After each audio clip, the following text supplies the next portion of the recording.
Bam. Bam. Cool. All right, let's get this guy. Trying to get the iPad on the screen so I can walk you through some stuff. We're going to go through why it's now the best time. Oh, here we go. Boop. Did it work? Okay, can I add that guy? Let's go here. Bam. I don't see it. Let's try this one. Let's try this guy. Let's try iPad. Aha. Check this out. Okay, standby caller. We're going to come into here. Nope. Oh, wait. Oh, hey. Okay, wait. Boop, you get out of here. Aha. Okay, without further delay, let's do this thing. So let's go through some of the basics, and then we're going to get into asset acquisition, how you can acquire assets, how they can produce profit, all the good stuff. If you're new here, let me know in the comments where you're tuning in from. I think I can see the chat, so let me know. I'll come back to you in a second, but if you're in here, let me know. Say, hey, what's up? So I know you're in here. But let's go through some of the basics. Basic step number one of getting financially free is income replacement. So that's the game. So we just reverse engineer this goal. The objective is to get income replacement. So what are your monthly expenses? What does it cost you every single month to pay all your bills? Once you figure that number out, we can reverse engineer and go, okay, I need income greater than or equal to my expenses. So if my expenses, hypothetically, are $5,000 a month to pay all my bills, I got to find a way to have income that is greater than $5,000 a month or equal to $5,000 a month, okay? But I also want to disconnect my time. That's proper financial planning. If you want to stop working one day, is to disconnect your time from the income that you're bringing in. So we call that passive income. It doesn't require you to be there to provide the value. So now how do I generate passive income? Well, the only way to do that is to have assets that provide value to the marketplace that don't require you to be there, but yet they still generate income. Because they are providing value to the marketplace and you don't have to be there, that's called passive income. That's the core. That's the element. One of the ways to go about this is to do traditional retirement planning.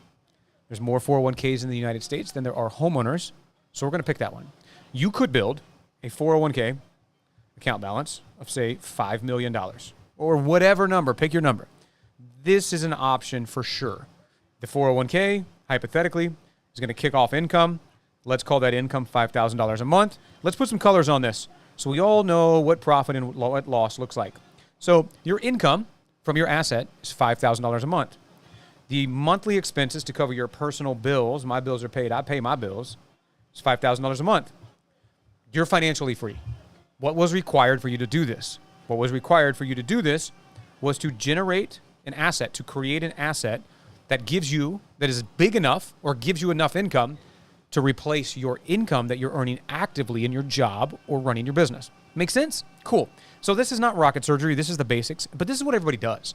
The problem with that formula is that in order to get a big enough nest egg in your retirement account, it's going to cost you your life. You trade 30 or 40 years to do financial planning. Isn't that crazy? What's up, baby? Anthony in the house. Oh my God, dude, I can see the comments. Oh my gosh, what's up, Anthony? Yeah, dude, we're doing some other stuff. I want to be able to share my screen and like teach in this kind of way. So we're going to try this out, man. I hope you enjoy it. Let's get into this. I'm just not a big fan of trading my entire life for some future perceived happiness. I think a lot of unhappiness in human beings is because you delay gratification too long. I'm all down for delayed gratification. I get it. I get delayed gratification. Like, hey, I'm going to eat tight for 6 days of the week and I get 1 day for a cheat meal. Makes sense. I get it. But I'm about delayed gratification, but I'm not about a delayed life. I'm not going to delay my life, my happiness, until some future day that may or may not ever come. I've seen that crash and burn so many times. I'm like, I'm not going to delay my life. So what we do, instead of doing the traditional financial planning thing, what we do is we buy assets. What are other assets that we can get that produce passive income? Well, what if I get into real estate? So I buy a real estate asset. That asset generates me $1,000 a month. And if my expenses are $5,000 a month, how many assets do I need until I'm free? If each asset that I acquire hypothetically gives me $1,000 a month in profit, how many assets do I need until I'm financially free at $5,000 a month in expenses? I'm 5 assets away. That's the game. So now you don't have to just focus on real estate. Could you buy a car wash? That's what CW stands for. Could you buy a business? Could you buy so on and so forth? The principle, we buy assets. Those assets produce passive income. The passive income, when greater than or equal to your expenses, you are done working. Does this make sense? This is not rocket surgery. So what we do is we focus our active income. This is the other AI. A lot of competition with the AI term now. Active income. You work at your job. You work at your business. Actively working to earn income. We call this active income. What we do is we take our active income, we stash it somewhere. We grow it with an interest rate. Cool. There's many philosophies on this. We're not going to get too deep into that today. But you grow your money. Cool, cool, cool. While you're growing your money, you focus your attention on an asset. And you're going to evaluate that asset. Does that asset produce passive income? Income that doesn't require me to provide value. So now it's producing passive income. So when I find that asset, I'm going to use some of the money from that bucket of me saving and stacking my cash, probably like you're used to doing right now with retirement planning. I'm going to burn some of that cash to go buy an asset that is going to generate me passive income. You see how this works? So I take my active income, I build a bucket up, that bucket, and then I'm going to use, that's the red, I'm going to use that money as a down payment to buy the asset. Then the asset is going to generate its own income.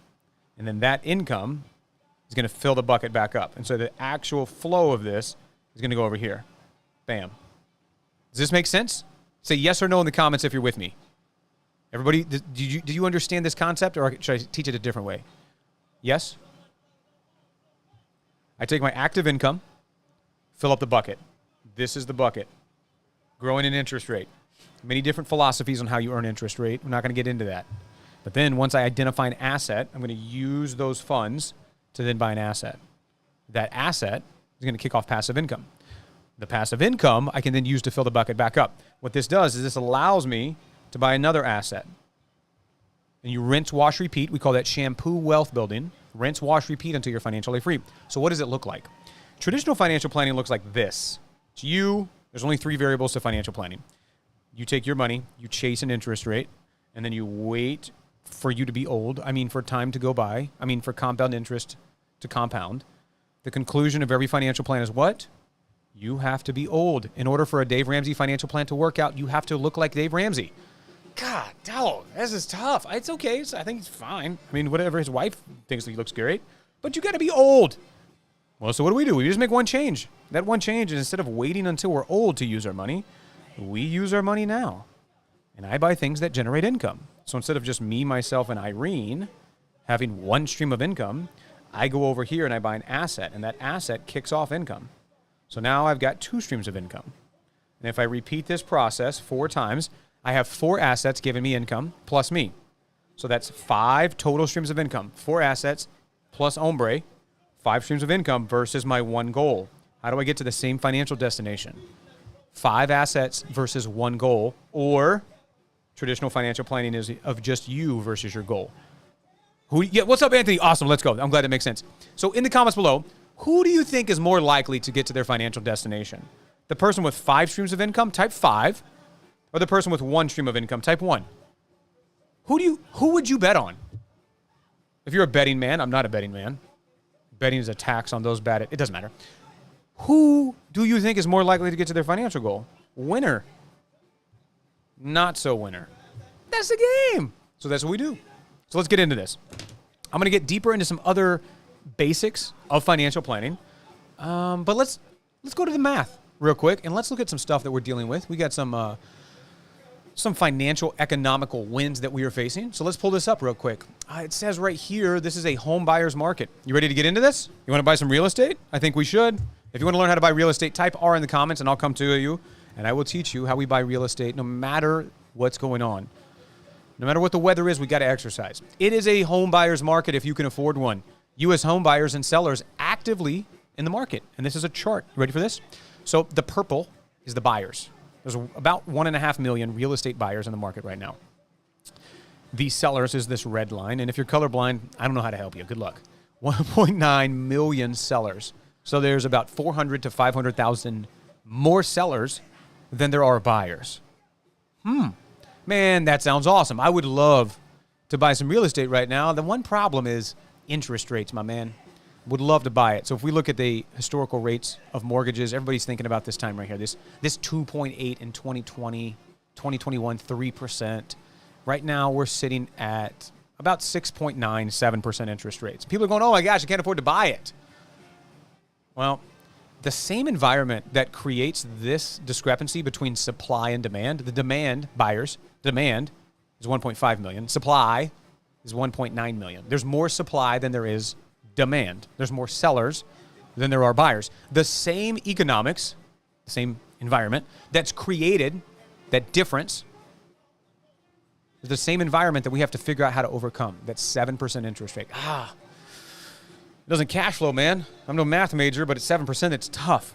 Well, we're going to go through that. I'm going to show you the solution right now, but let's go through a couple of other things. Let's learn some other stuff. The inventory, just, really pulling data from all the sources. It says U.S. inventory surpasses 1 million homes for the first time since the winter of 2019. This is going to continue to go on. This supply of real estate is going to continue to scale for the foreseeable future. How long? I don't know. Nobody knows, but it's going to keep cranking.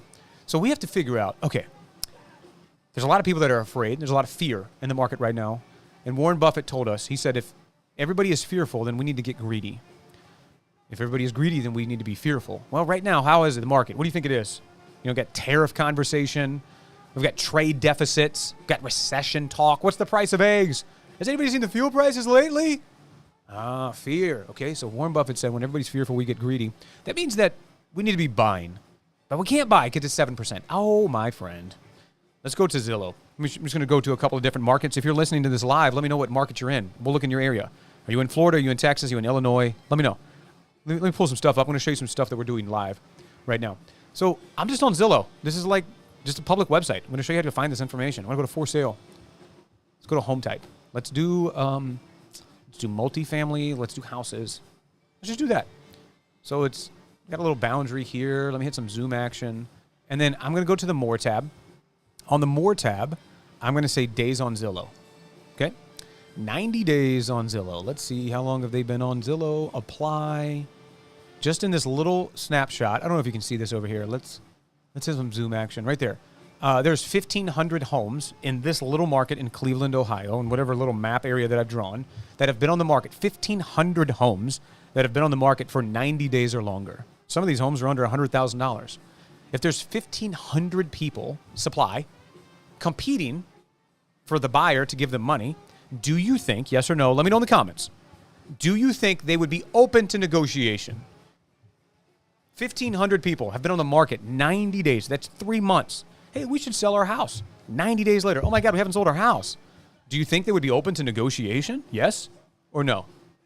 What do you think? Let me know in the comments. I think I can see all the comments. I don't know if it's all coming to the same spot, but I can see your comments in here. 1,500. That's in this market. I'm going to show you how we solve this problem. Let's go to a different market. My name is Will. I'm in Texas right now. So let's hop over to Texas. Let's go to just the entire state. Like, why not? The entire state of Texas. Same situation. The search criteria, just houses, just multifamily. More 90 days or longer on the market in Zillow. There's 138,000 results. Can y'all see this? Let's hit some zoom action on the screen.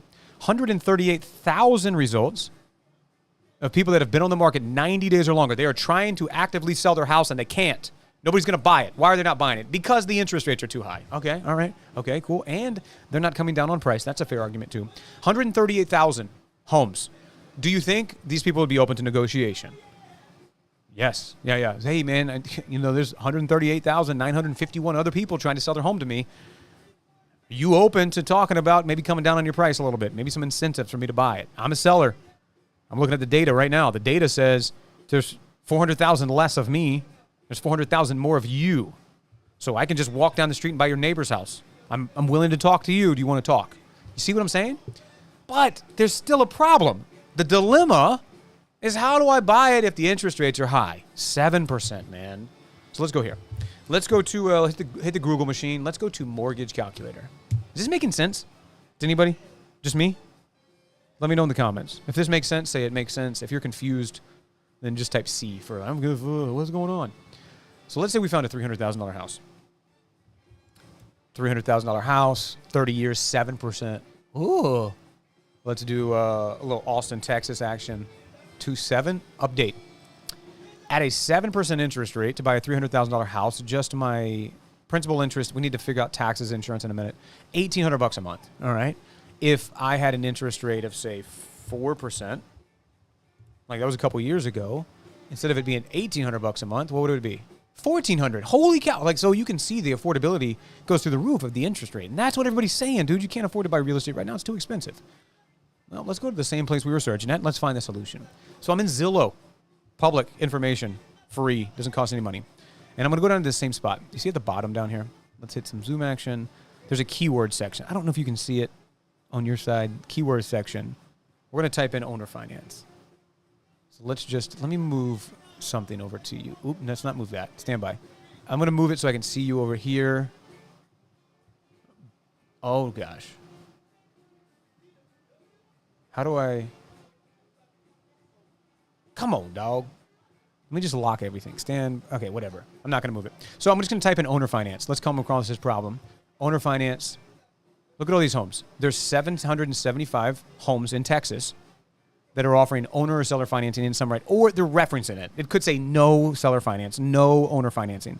So let's hit some zoom action. Let's check this property out. Let's see what their listing says. The listing says, look at this, price cut. Stand by. Stand by. Price cut, $130K, dog.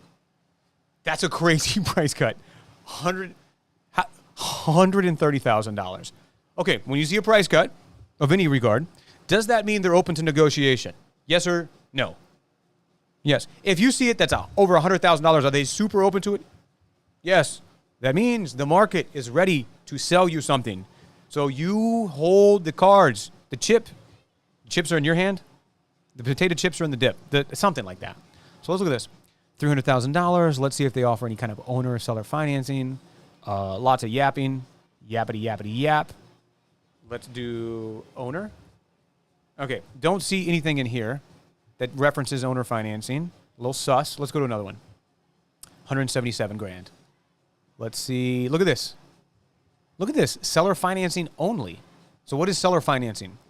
I can buy directly from them. Hey, I can't afford to buy it at 7% interest. I would love to buy your property, but I can't afford it at the current interest rates. Would you be open to me taking over your property? I mean, your mortgage, which is an assumable loan. They just transfer their loan to you. So if they've got a 4% loan, they could transfer it to you. Absolutely, Anthony. Transfer it to you or seller finance. Hey, you as the seller are going to finance this to me. Instead of me giving my down payment to a financing company, I'm going to give it to you.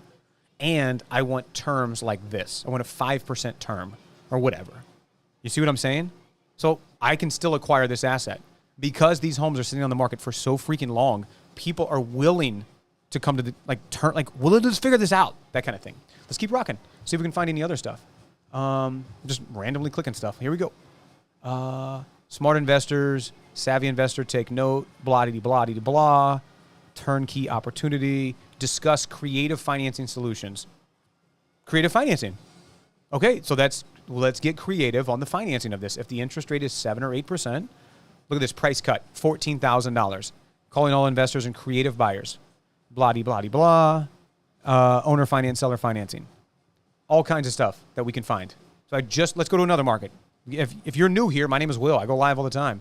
If you want to hang out with us, just make sure you subscribe. Let's go to Florida. Florida. Let's go look at another example. How many homes in this market have owner or seller financing referenced in their listing? 474 homes. All right. Let's go with 379,000. New roof. Just move in. Blah-de-blah-de-blah. Schedule private showing. Possible. Look at this. Possible owner financing available. Huh. So everybody and their mama is leaving the real estate market. Because they're leaving the real estate market, there's a giant discrepancy between the number of sellers, way down here at 1.5 million, and the number of buyers. 1.9 million sellers and buyers 1.5. So there's more sellers. There's more supply than there is demand. That means those that want to buy real estate, this is the time to buy. You can start scooping stuff up. Hey, I'm willing to make $1. The patient investor wins in markets like this. I don't need to buy. There's 400,000 more of you than there are of me. Therefore, I'm going to take my time. Hey, I'd love to buy your property, but can't afford to buy it at 7%. Would you be open to transferring your mortgage to me? What is your mortgage? 4%? Cool. Can we call your mortgage company and see if your mortgage is transferable or assumable? Yeah, I'm cool with that. All right, cool. Let's call them. Let's see. If they say no, all right. There's 1.9 million of you suckers. You see, that's the game. This is the opportunity. The exact same circumstance that creates the negative environment, the interest rates are too high, I can't buy, is the exact same environment that you need to buy deals. Does this make sense? Yes or no? Once you see it, you can't unsee it. You just need to know how to go do it. So, if, let's go to a different state. Let's go to, and then I'll show you some of the stuff we're doing in the state of Ohio. Let's go to Ohio. But it's too expensive where I live. It's too expensive. I live in New Jersey. I live in New York City. I live in Miami, Florida. I can't afford to buy in my area. That's okay. We go buy somewhere else. It doesn't matter where the asset's located. It matters where the direct deposit shows up. As long as the profit is deposited into the correct bank account, does it matter where the asset is located? So this is a $83,000. Is this a duplex? Okay, 5-bedroom, 2.5 home. Is this a duplex? Hold on. Let's turn off. Let's just do multifamily. I don't think that was a duplex. All right, here we go. We've got a 49. This one might be a piece of junk. $49,000. 2-family home. Okay, so this is a duplex, 2 renters. I have no idea what we're about to jump into. Here we go. Whoop. Okay. All right. So far, okay, we're starting to get sketch. Not the best kept. That's okay, though. Vines grow. Okay, this is not that bad. Not that bad. Look at this. Maybe a little updating. Maybe not. A little cleaning. Floors are a little sketch, but that's, it's not that bad. Dude, a bathtub. Anytime you have a blue bathtub, you just, all right, we probably need to update that. There's an X right there, so there's some plumbing issues. Usually the X, and there's duct tape. We might have some water damage. What's up with the duct tape? Y'all see the duct tape? Okay, we need to work on that. We need to talk about that. All right, toilet. Y'all, hey, will you put the toilet lid up? We got to take pictures. Can somebody lift the toilet seat? They need to see down the plumbing, please. Oh, okay, yeah, we'll get that squared away. How did the in-person auction go? Dude, it went great. I'm going to update y'all tonight in the Passive Income Club. It was awesome. There were several foreclosures that went for between $70,000 and $90,000 of equity left in it. So the bidding was like, hypothetically, the bidding stopped and the bidder won at $130,000, but the projected value of the home was like $200,000 or like $210,000 or $220,000. So it went really well, really well. And we're starting to see that. Basement, okay, basement. But I'm going to update tonight in the Passive Income Club. Great question. But this is fine. Okay, water heater damage needs to be replaced. The furnace, how old is the furnace? It looks newer. That one does not look newer. So you're just kind of looking at, look at that furnace, brand new, shiny, sparkly, probably replaced in the last year or two. Same thing here. We need to confirm all this, but it looks new to me. What is that? Water damage? What's going on there? Leak? Dude, $50,000. $50,000 duplex. So $50,000 duplex in Cleveland. Let's take the zip code and let's go figure out what is it in the hood. Let's go here. Let's take this and let's go figure out, can we find cash flow? Bada bing, bada boom. Let's go to search for rent. Any price. And we're going to search for anything. Apply. Look at this. Okay, so let's do, come on, not an ad. 950 low, 837. Okay, that's a senior living. That's not what we're talking about. 1,000, 950 is the lowest I've seen. 750 a month. 750 a month. Let's take the lowest. 650. What is this? 650, 1 bedroom, 1 bath. I would want to do comps, bedroom, bathroom, square footage. Let's say 750. 750. Okay, so let's say we buy this house for $49,000. Let's say there's $50,000 in expense. So there's a $100,000 purchase. Let's say we get it at 7% interest. What is our mortgage payment? 7%. Update. $750 a month would be our mortgage at $100,000. The asking price was $50,000. So we put another $50,000 in it. Our mortgage is $750,000. I can rent a duplex for $750,000 aside. So my income would be $1,500. My mortgage principal and interest would be taxes and insurance would be $750 a month, minus 10% for property management, minus for vacancy, setting aside for repairs, setting aside for capital expenditures. You're profiting $300 to $500 a month in profit on a $20,000 down payment. That's the game. That's the entire game. So this is what I want you to walk through. This is a home buyer's market. This is the goods. This is the time to be scooping up real estate. And this is one possible scenario of how you can go out there and find it live right now. Cool? Awesome. We're going to dip like a potato chip. I hope you got something good out of this. Hope you learned something. Anthony, I will see you tonight in the Passive Income Club. If you're new here, my name is Will. I go live all the time, and I teach you what I did to get financially free at 29. How did I do it? I bought assets. You have to find a way to replace your income that doesn't require your time to provide the value. One of the ways that we talked about today was rental properties, but it's not the only way. There's many different assets that you can buy, from parking lots to car washes to laundromats to real estate to businesses and everything in between. If you want to learn how to do some of that, make sure you subscribe. I go live all the time, and I teach you what I did. And I continue to do this. I take you behind the scenes of the assets that I'm continuing to buy, continuing to bid on. You ready? All right. We're going to dip like a chip. It's good to see you. Make sure you subscribe to whatever you're doing. And turn the bell or something on. I don't know. Whatever you're supposed to do, do it if you want to see more of this. All right. Peace. Adios. Anthony. Can't wait.